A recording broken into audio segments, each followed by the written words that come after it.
यायजूकः कैसे थे राजा दशरथ? अत्यंत यज्ञ करने वाले याज्ञिक थे वो। यायजूकः सताम मतः, सज्जनों में सबसे ज्यादा बुद्धिमान और बहुत यजन करने वाले, अश्वमेध आदि यजन करने वाले जो हमारे पिता थे वो नहीं रहे हैं। ये समाचार दिया उनको। निष्क्रांत मात्रे भवति सह सीते स लक्ष्मणेः दुःख शोकाभिभूतस्तो राजा त्रिदिवम् अभ्यगात्। तां श्रुत्वा करुणां वाचं पितुर्मरणं सहितां राघवो भरतेनोक्तां बभूव गतचेतनाः। स तु संज्ञां पुनर्लब्ध्वा नेत्राभ्याम् अश्रुमुत्सृजन् उपाक्रमत काकुत्स्थ कृपणं बहुभाषितुं। किं करिष्याम्ययोध्यायां ताते दिष्टां गतिं गते कस्तां राजवरादीनाम् अयोध्यां पालयिष्यति।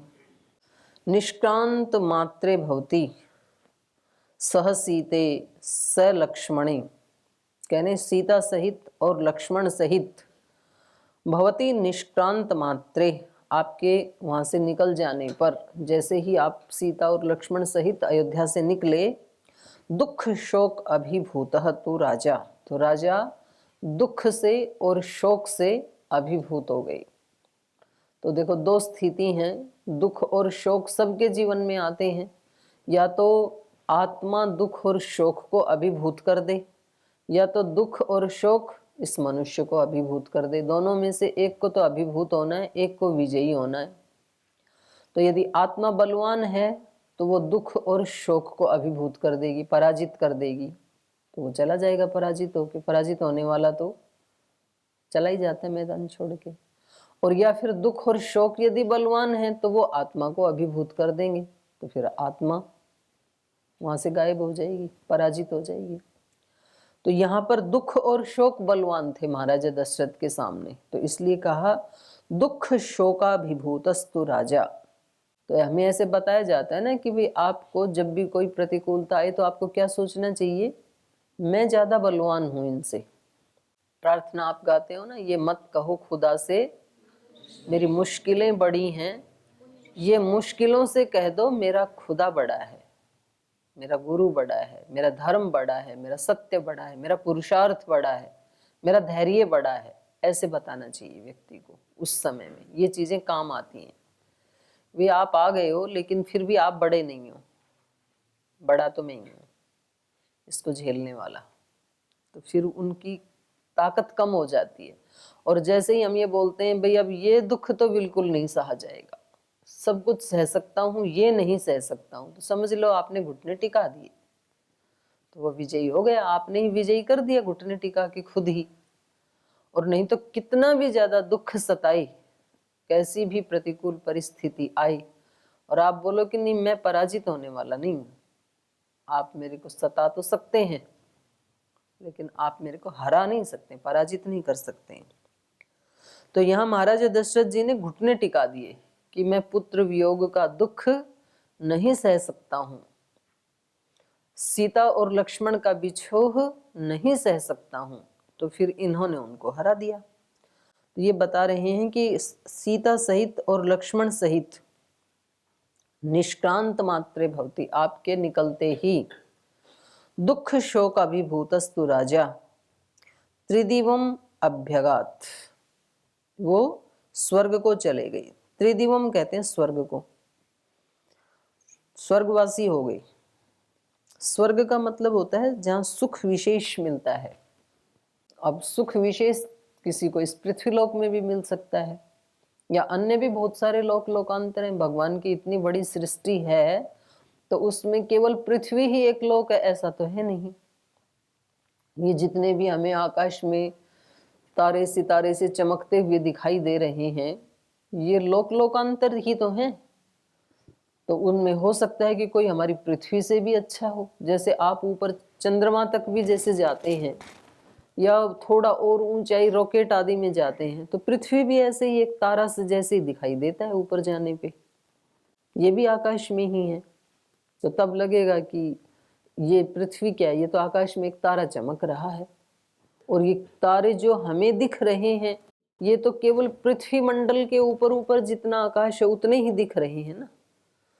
पृथ्वी के दाएं बाएं नीचे भी तो आकाश है, पृथ्वी तो आकाश में ही तो लटक रही है ऐसे। तो इस मान लो ये पृथ्वी है, तो इसके ऊपर ऊपर वाला ही तो आकाश दिखेगा ना। अब आकाश तो यहाँ भी है, यहाँ भी है, यहाँ भी है, ये नहीं दिखेगा। और ये ही इतने ज्यादा अनंत हैं जो पृथ्वी के ऊपर ऊपर दिखाई देते हैं। कोई तारे को गिन सकता है क्या? रात्रि में पूरी रात्रि भी बिता दें तो भी तारे गिने नहीं जाएंगे कितने हैं, उस थोड़े से एरिया के भी। तो इतने अनंत लोकांतर हैं, तो अभी तक भी कोई उन सब को देख नहीं पाया।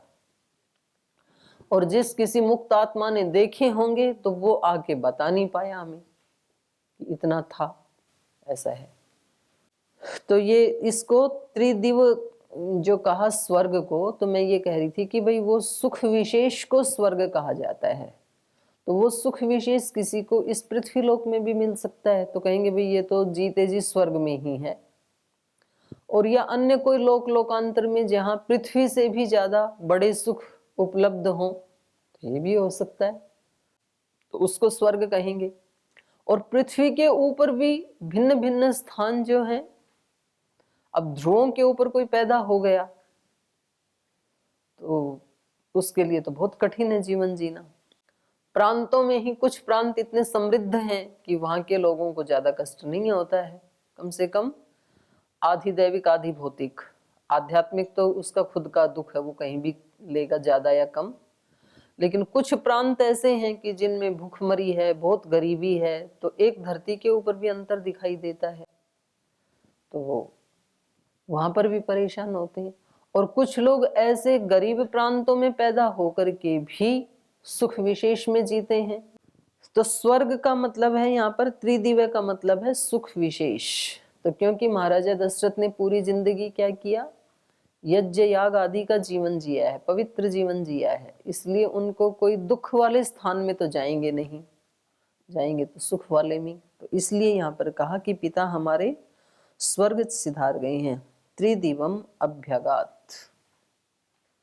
और जब चला ही गया तो भाई कौन देखने जा रहा है कहाँ गया, तो सबको स्वर्ग ही बोलते हैं। और खास करके भारत में तो कोई गलत काम करने वाला भी यदि मर गया तो उनके परिवार वाले तो वही कहते हैं हमारे पिताजी तो स्वर्गवासी हो गए, स्वर्ग में जाके बस गए, पृथ्वीवास को छोड़ दिया, स्वर्गवास हो गया उनका। तो ठीक, अच्छी जगह बतानी चाहिए, स्वर्गवास अच्छी बात है। चाहे नरकवास हुआ हो तो भी स्वर्गवास ही बताना चाहिए। ताम श्रुत्वा करुणां वाचं पितुर्मरण संहितां राघवो भरतेनोक्तां बभूव गतचेतनः। ताम करुणाम वाचम श्रुत्वा, भरत जी की ये करुण वाणी सुन करके, क्योंकि करुणा पूर्वक ही उन्होंने कहा, रोते हुए ही कहा होगा, ऐसा समाचार कोई हंसते हुए तो कहा नहीं जाता है। तो उनकी करुण वाणी को सुन करके, जो वाणी कैसी थी, पितुर मरण संहिताम, पिता के मृत्यु का संदेश देने वाली जो करुण वाणी थी, उसको सुन करके, भरतेन उक्ताम, जो भरत जी ने बोली, उसको सुनकर राघव गत चेतना बभूव, राघव अचेतन माने बेहोश हो गए, मूर्छित हो गए सुन करके। तो एकदम से कोई शौक लगता है जब व्यक्ति के मस्तिष्क पे, तो एकदम से फिर उसका जो कनेक्शन है वो डिस्कनेक्ट हो जाता है, तो एकदम से उसको मूर्छा आ गई। क्योंकि पिता के प्रति अनन्य श्रद्धा थी, अनन्य भक्ति थी, अनन्य प्रीति थी, तो जिसके साथ जितना ज्यादा लगाव होगा उसके बिछुड़ने का कष्ट भी उतना ज्यादा ही होगा। किसी अपने पारिवारिक जन के चले जाने से जो हमें कष्ट होता है वो उसकी अच्छाई और बुराई के कारण तो कम होता है, लेकिन हमारे स्वार्थ की कम और अधिकता के कारण ज्यादा होता है। अब कोई मान लो बुजुर्ग हो गया घर में, तो प्रीति तो है लेकिन उससे कोई स्वार्थ नहीं है, तो हम पहले ही ये मेंटेलिटी बना लेते हैं 2 4 5 साल पहले ही कि भाई दादाजी को तो जाना ही है अब। तो उतना दुख नहीं होता है जितना कि किसी जवान व्यक्ति के जाने से होता है। उसी घर में कोई बड़े बुजुर्ग दादाजी चले जाएं तो भी एक कष्ट होगा, और उसी घर में यदि कोई जवान कोई भाई आदि चला जाए तो फिर कष्ट कई गुना ज्यादा होगा, क्योंकि उनसे अभी हमें काफी अपेक्षाएं थी, अपने स्वार्थ थे हमारे। तो इनको अपने पिता से अत्यंत प्रीति थी, इसलिए ये बेहोश हो गए ये बात सुनते ही। स तु संज्ञां पुनर्लब्ध्वा नेत्राभ्यामश्रुत्सृजन् उपाक्रमत काकुत्स्थः कृपणं बहुभाषितुम्। स तु पुनः संज्ञां लब्ध्वा, थोड़ी देर में जब उनको होश आया, एक बार सुनते ही तो बेहोश हो गए, अचेत हो गए, और जब इनको होश आया तो नेत्राभ्याम, ये अश्रुम उत्सृजन ऐसे होना चाहिए, आंसू छोड़ते हुए, आश्रम उत्सृजन ऐसे है। तो जैसे ही होश आया तो अश्रु छोड़ते हुए माने रोते हुए, काकुत्स्थ उपाक्रमत, जो काकुत्स्थ हैं वो कृपणम बहुभाषितम, बहुभाषितम उपक्रमत, बहुत करुणापूर्ण वाक्य बोलते हुए विलाप करने लगे श्री राम। और फिर उनको कह रहे हैं, किम करिष्यामि अयोध्यायाम, आप मेरे को अयोध्या चलने के लिए कह रहे हैं। जिस अयोध्या में महाराजा दशरथ नहीं रहे, उस अयोध्या में जाके क्या करूंगा मैं, क्योंकि महाराजा दशरथ ही तो उस अयोध्या को परिपालन कर रहे थे, वही तो शोभा थे उसकी। और जब राजा ही नहीं रहे, पिता ही नहीं रहे, तो उसमें मैं क्या करूंगा। ताते दिष्टाम गतिम गते, पिता के स्वर्ग सिधार जाने पर, अयोध्यायाम किम करिष्यामि, अयोध्या में चलकर मैं क्या करूंगा। अगर एक समय के लिए आपकी बात पे मैं गौर कर भी लेता तो अब तो बिल्कुल नहीं जाऊंगा, क्योंकि पिता ही नहीं है।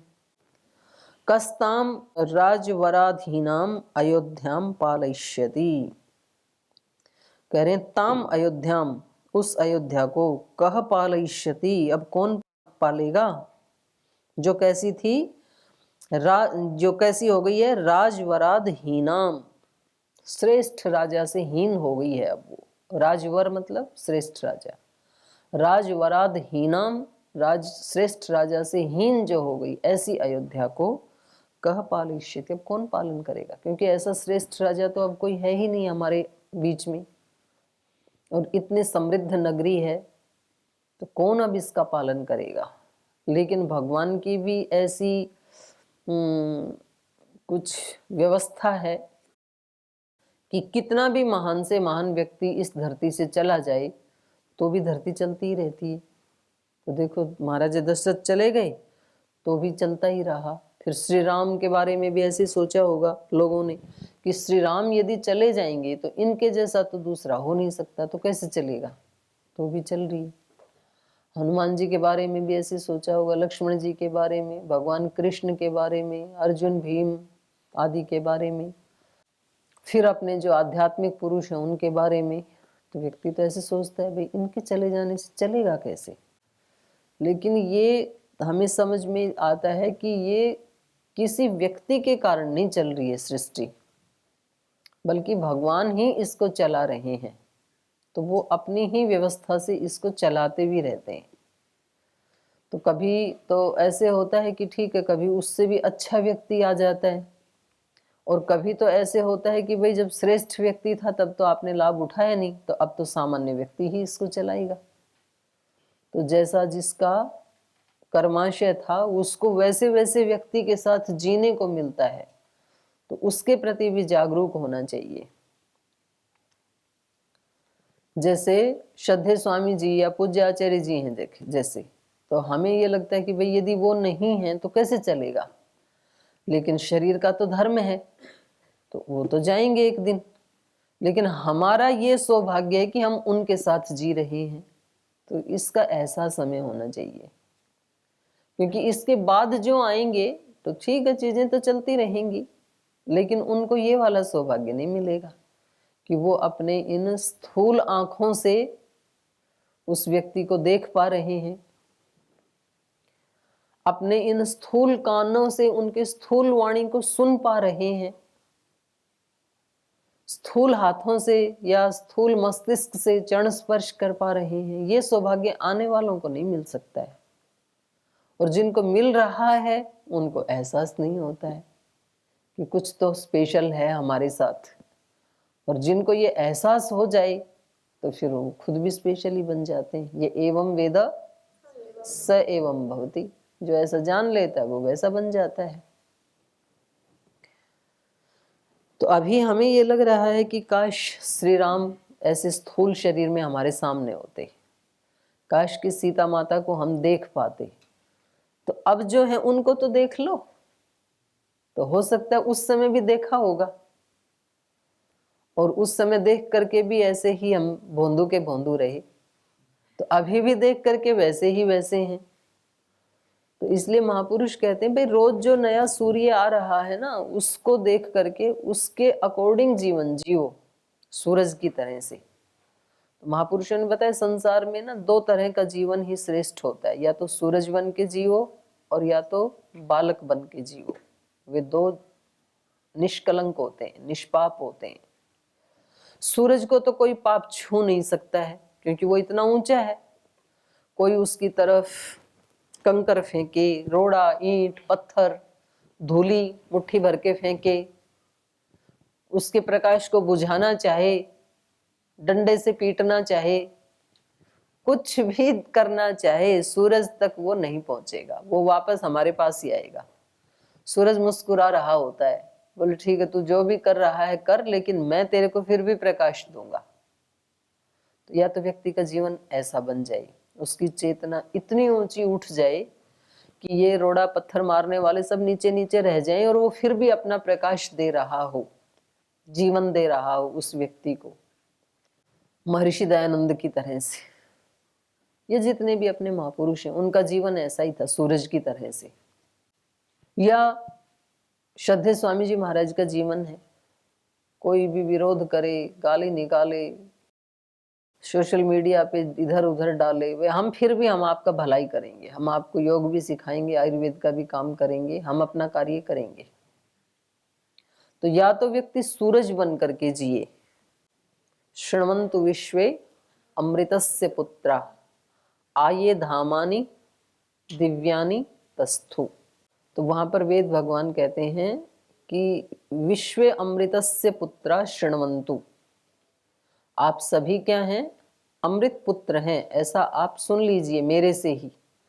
और अमृत पुत्र कहाँ कहाँ रहते हैं, दिव्यानि धामानि आतस्थु, दिव्य धाम में स्थित रहो, आप नीचे मत आओ, धरती पे मत जिया करो।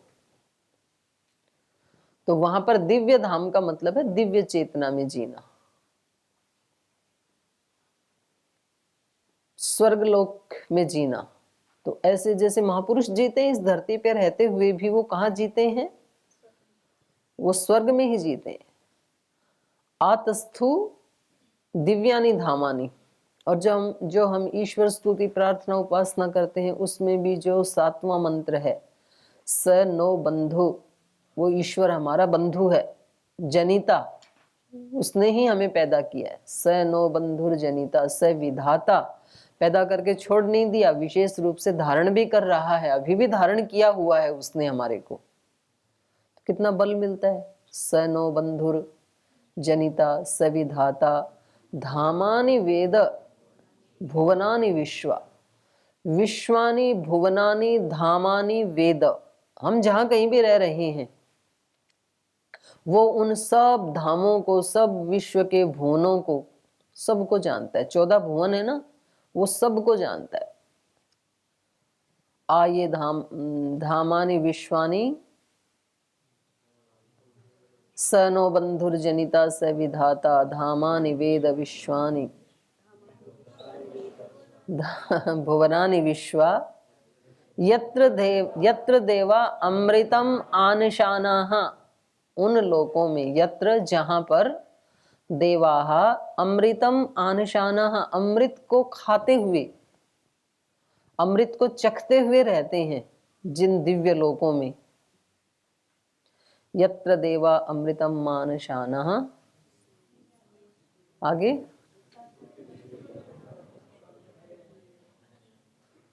स नो बंधुर्जनिता स विधाता धामानि वेद विश्वानि भू यत्र देवामृतमानशाना तृतीय धामन अध्ययनत। तृतीय धाम में रहते हैं वो देव जो हैं, और वहां पर वो रोटी चावल साग नहीं खाते हैं, वहां पर तो वो अमृत खाते हैं। अमृत का आस्वादन लेते हुए जिस लोक में वो रहते हैं, तो ये दिव्य लोक, दिव्य धाम, ये सब मनुष्य के शरीर में रहते हुए जो उच्च चेतना में जीना है उसका वर्णन है, ये लाक्षणिक वर्णन। और इसका दूसरा वर्णन भी है ही, दूसरा वर्णन भी योग दर्शन में जो लोक बताए हैं, ऊपर के जो भूर्भुव स्व, स्व के फिर 5 लोक हैं, तो उनमें देव लोग रहते हैं। इस सृष्टि में देव भी हैं तो कोई तो धाम होगा उनका। जो तो ऐसे ही घूमते रहते हैं सारे, तो फिर भी कोई तो स्थान है। अब सांप सब जगह घूमता रहता है, कोई तो बिल है फिर भी जिसमें रुकता है, कोई चूहा है, बिल्ली है, कुत्ता है, सारे दिन घूमते रहते हैं, तो भी कभी तो एक जगह तो रुकते ही है ना, तो एक तो स्थान है। तो देव कहाँ रहते हैं, ये देवों का स्थान कहाँ है, तो देवलोक है, तो उसको तृतीय धाम कहा है यहाँ पर। तो उनके साथ ये जो प्रीति करेगा उसको भी उसी धाम में रहना पड़ेगा, उसी चेतना में रहना पड़ेगा। तो जिसको अपने जीवन में दैवी शक्तियां चाहिए, उनको हमेशा देवों की संगति में रहना पड़ेगा। इसलिए सुबह सुबह प्रतिज्ञा करवाई जाती है हम सब से, देवानाम सुमतौ श्याम। दिन भर हम किसकी सुमति में रहें, देवानाम। तो यहाँ पर ये कह रहे हैं कि ऐसी नगरी में जाके मैं क्या करूंगा जो ऐसे श्रेष्ठ राजा से हीन हो गई है। किन्नु तस्य मया कार्यं दुर्जातेन महात्मनः यो मृतो मम शोकेन मया चापि न संस्कृतः अहो भरत सिद्धार्थो येन राजा त्वया नघ शत्रुघ्नेन च सर्वेषु प्रेतः कृत्येषु सत्कृतः एवम् उक्त्वा स भरतं भार्याम् अभ्येत्य राघवः उवाच शोकसन्तप्तः पूर्णचन्द्रनिभाननाम् सीते मृतस्ते स्वसुरपित्रा हीनोऽसि लक्ष्मणः भरतो दुःखमाचष्टे स्वर्गतं पृथिवीपतिं सा सीता स्वसुरं श्रुत्वा सर्गलोकगतं नृपं नेत्राभ्यामश्रुपूर्णाभ्याम् अशकन्नेक्षितुं पतिम्। किन्नु तस्य मया कार्यम, किन्नु तस्य दुर्जातेन मया कार्यम महात्मन। हे महात्मा भरत जी, मेरे उस अभागे का अब वहाँ क्या काम बच गया है, मेरा वहाँ पर क्या प्रयोजन बच गया है। यह मम शोकेन, और मम शोकेन मृतः पिता, मेरे पिता मेरे शोक के कारण मर गए हैं, और मया चापि न संस्कृत, और मैं कितना दुर्भाग्यशाली हूं कि अपने पिता का संस्कार भी नहीं कर पाया, अंतिम संस्कार भी नहीं कर पाया। तो देखो महापुरुषों के जीवन में भी कितनी प्रतिकूलताएं आती हैं, जो अपने पिता से कितनी प्रीति कर रहे हैं, और वही पुत्र, और पिता भी पुत्र से इतनी प्रीति कर रहे हैं, और पुत्र भी इतनी प्रीति कर रहे हैं, और वही पुत्र अपने पिता का अंतिम संस्कार भी नहीं कर पाए। तो यदि किसी के जीवन में ऐसा कोई अवसर आए तो फिर उस व्यक्ति को दुखी होने से बचा सकता है ये श्लोक, कि भाई ये तो परिस्थितियां भगवान के उसमें है। तो श्री राम भी तो अपने पिता का अंतिम संस्कार नहीं कर पाए थे, तो कोई बात नहीं, जैसी भगवान की इच्छा, जैसी भगवान की जो है व्यवस्था, ऐसे सोचना चाहिए। और वो भरत जी को कह रहे हैं, अहो भरत सिद्धार्थ, हे भरत मेरे से अच्छे तो आप ही हो, कम से कम तुम सौभाग्यशाली हो। सिद्धार्थ है माने सिद्ध हो गया है प्रयोजन, जिसका प्रयोजन सिद्ध हो जाता है वो हो जाए भाग्यशाली। तो भाग्यशाली के लिए कह रहे हैं, अहो भरत सिद्धार्थ ये न त्वया अनघ राजा सत्कृतः, जो तुझ निष्पाप के द्वारा राजा का अंतिम सत्कार किया गया। सत्कृतः तो आप बड़े सौभाग्यशाली हैं। और शत्रुघ्नेन च सर्वेषु सर्वेषु प्रेतकृत्येषु सत्कृतः, आप और शत्रुघ्न बड़े सौभाग्यशाली हैं जिन्होंने पिता के सभी प्रेत कर्म किए। कम से कम उनके मरते समय आप वहाँ थे, कम से कम आपने उनके सब प्रेत कृत्य किए, तो आप मेरे से ज्यादा भाग्यशाली हैं। एवमुक्त्वा स भरतं भार्याम् अभ्येत्य राघवः उवाच शोकसंतप्तः पूर्णचंद्रनिभाननाम्।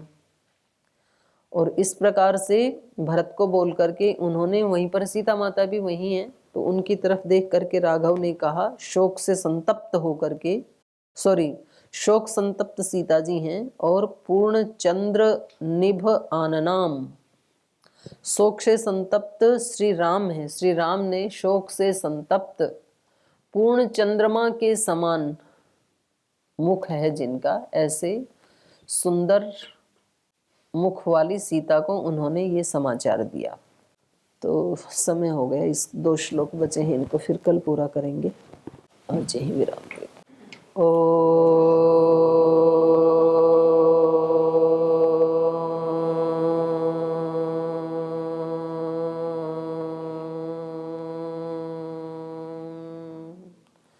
शांति शांति शांति। श्री गुरुभ्यो नमः। ऐसे है मेरे राम, ऐसे है मेरे राम, ऐसे है मेरे राम, ऐसे है मेरे राम। विनय भरा हृदय करे सदा जिन्हें प्रणाम, ऐसे हैं मेरे राम, ऐसे हैं मेरे राम। राम सा पुत्र न राम सा भ्राता, राम सा पति नहीं राम सा त्राता, राम सा पुत्र न राम सा भ्राता, राम सा पति नहीं राम सा त्राता, राम सा मित्र न राम सा दाता, सबसे निभाए सबका नाता, राम सा मित्र न राम सा दाता, सबसे निभाए सबका नाता। स्वभाव से उदार शांत, सब गुणों के धाम, ऐसे है मेरे राम, ऐसे है मेरे राम। विनय भरा हृदय करें सदा जिन्हें प्रणाम, ऐसे है मेरे राम, ऐसे है मेरे राम, ऐसे है मेरे राम, ऐसे है मेरे राम, ऐसे है मेरे राम, ऐसे है मेरे राम। ओम श्री